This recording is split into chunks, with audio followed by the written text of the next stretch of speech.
Hello everyone, welcome to Amit CBSE academy. और आज की क्लास में हम डिस्कस करेंगे RS Aggarwal class 10th math chapter 5 exercise 5A से क्वेश्चन नंबर 26 और 27, ये दोनों क्वेश्चन डिस्कस करने वाले हैं। सबसे पहले बात करते हैं क्वेश्चन नंबर 26 की। The seventh term of an AP is -4 and 13th term is -16, find the AP. आपसे क्वेश्चन में कहा गया है कि सेवेंथ टर्म जो है एक एपी का, क्वेश्चन नंबर 26 है ना। क्या कह रहे हैं क्वेश्चन नंबर 26 में कि एपी का सेवेंथ टर्म मतलब A7 क्वेश्चन में गिवन है कि ये -4 है, और 13th टर्म मतलब A13 भी क्वेश्चन में गिवन है कि ये -16 है। आपको क्या फाइंड आउट करना है? एपी फाइंड आउट करना है ना। एपी अर्थमेटिक प्रोग्रेशन लिखना है, सीरीज लिखनी है आपको। ये दो इंफॉर्मेशन गिवन है ना। तो जो nth टर्म का फॉर्मूला होता है उससे आप A7 और A13 के लिए भी लिख सकते हैं। nth टर्म का formula for A7 and A13 जैसे an is equal to a plus n minus 1d, ये क्या है? nth टर्म का फॉर्मूला है। अगर आप A7 लिखें, A7, तो n की वैल्यू 7 है। ध्यान रखिएगा, जब आप A7 लिख रहे हैं तो यहाँ पे n की जगह आपने 7 लिखा तो n की वैल्यू आपने 7 ले ली, तो यहाँ पे n क्या आएगा? 7 आ जाएगा। तो a प्लस 7 माइनस 1 d है ना, a plus 7 minus 1 d that is equal to a plus 6d। और ये a प्लस 6d जो है क्वेश्चन में क्या है? -4 है ना। This is equal to -4। ठीक है, ये किसके बराबर है? -4 के बराबर है। आप अगर इसे इक्वेशन फॉर्म में लिखें तो इस -4 को इधर में ले आएंगे तो a plus 6d plus 4 is equal to 0। ये आपकी इक्वेशन नंबर 1 होगी, है ना। ये इक्वेशन नंबर 1 है। इसी तरीके से आप दूसरी इक्वेशन भी फॉर्म कर सकते हैं फॉर A13। तो A13 क्या हो जाएगा? a प्लस n की वैल्यू 13 है, मतलब 13 माइनस 1 d, तो ये हो जाएगा a प्लस 12d। और क्वेश्चन में ये गिवन है कि ये -16 के बराबर है। ठीक है, -16 के बराबर। ये 16 आप इधर ले आएंगे तो a plus 12d plus 16 is equal to 0। ये आपकी इक्वेशन नंबर 2 होगी, है ना। दो इक्वेशन है आपके पास, दो वेरिएबल्स हैं।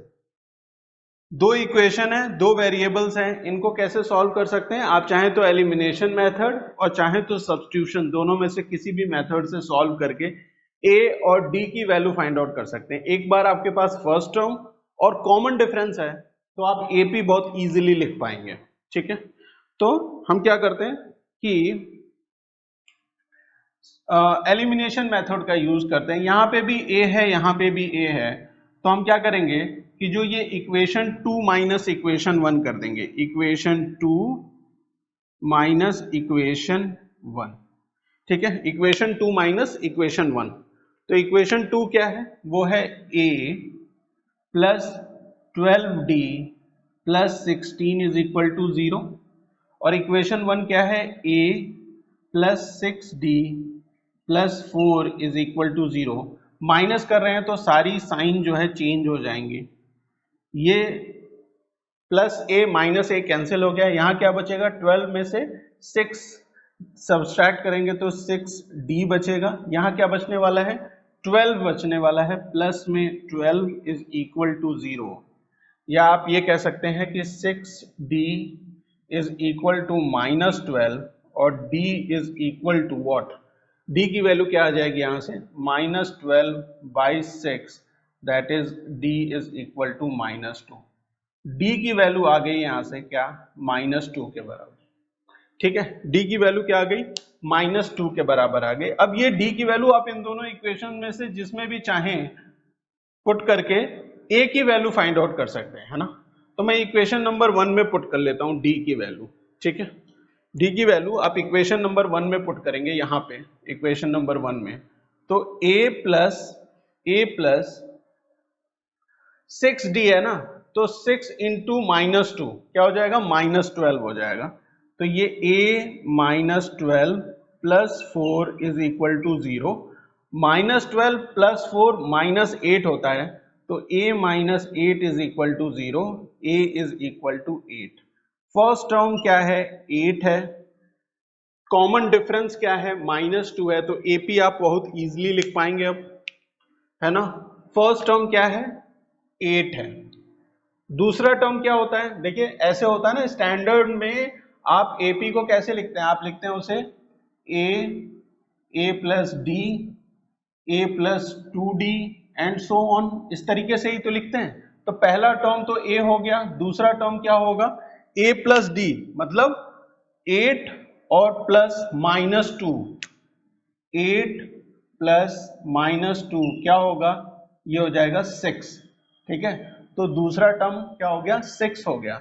इसी तरीके से थर्ड टर्म लिखना है, तो इसमें से क्या करेंगे, 2 माइनस कर देंगे। तो आप इस तरीके से भी लिख सकते हैं कि पहला टर्म 2 है, 8 है, तो इसमें से 2 माइनस कर दिया, है ना, सब्सट्रैक्ट हो रहा है ना। देखिए प्लस होने का मतलब क्या हुआ, ये चीज आप समझ लीजिए कि 8 प्लस -2, ये प्लस माइनस माइनस हो जाएगा, तो इफेक्टिवली हम क्या कर रहे हैं, 8 में से 2 सब्सट्रैक्ट ही कर रहे हैं, तभी 6 आया, है ना। या हम ऐसे समझे इंटीजर के तौर पे, तो 8 में आप ऐड कर रहे हैं -2, तो भी 6 आ रहा है ना। तो पहला टर्म 8 है, तो दूसरा टर्म क्या हो जाएगा, 6, तीसरा टर्म 4, फिर 2 एंड सो ऑन, ये आपकी AP बन जाएगी। क्लियर है। क्वेश्चन नंबर 26, क्वेश्चन नंबर 26 जो AP है वो क्या है, 8, 6, 4, 2 एंड सो ऑन, ठीक है। क्वेश्चन नंबर 27 सॉल्व करेंगे अब।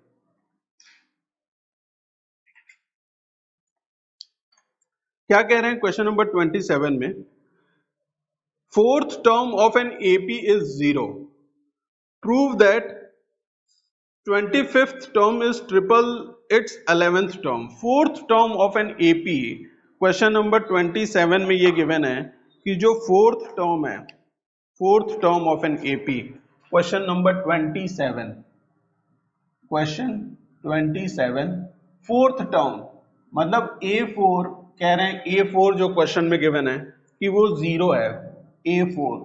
तो A4 का मतलब क्या हुआ कि nth टर्म के फॉर्म में लिखेंगे तो a plus 4 minus 1d is equal to 0, या आप इसे ये भी कह सकते हैं कि a plus 3d is equal to 0, है ना। ये क्या है, एक इक्वेशन है आपके पास, ठीक है। इस इंफॉर्मेशन से हमें ये पता चला कि a प्लस 3d किसके बराबर है, 0 के बराबर है ना। फर्दर क्वेश्चन में कहते हैं कि जो 11th टर्म है और 25th टर्म, तो जरा 11th टर्म को भी इसी तरीके से लिखें आप। 11th टर्म को अगर आप लिखेंगे तो A11 क्या हो जाएगा, a प्लस n क्या है, 11 है, तो 11 minus 1d that is equal to a plus 10d, ये है A11, ठीक है। क्लियर है, ये A11 है। और इसी तरीके से A25 आप लिखेंगे तो वो हो जाएगा a प्लस 25 माइनस 1d, है ना, that is a plus 24d। तो A25 हो गया आपका a प्लस 24d। क्लियर है, यहां तक बात समझ में आ गई, है ना, यहां तक बात समझ में आ गई। क्वेश्चन में ये कह रहे हैं हमसे कि जो 25th टर्म है is triple it's 11th term, है ना। 25th टर्म जो है वो ट्रिपल है 11th टर्म के, मतलब 3 टाइम्स है 11th टर्म का, ठीक है। ट्रिपल, ट्रिपल का मतलब क्या हुआ कि 3 टाइम्स है ना। क्लियर है, ये क्या है, 3 टाइम्स है, ठीक। तो 3 टाइम्स 25th टर्म जो है,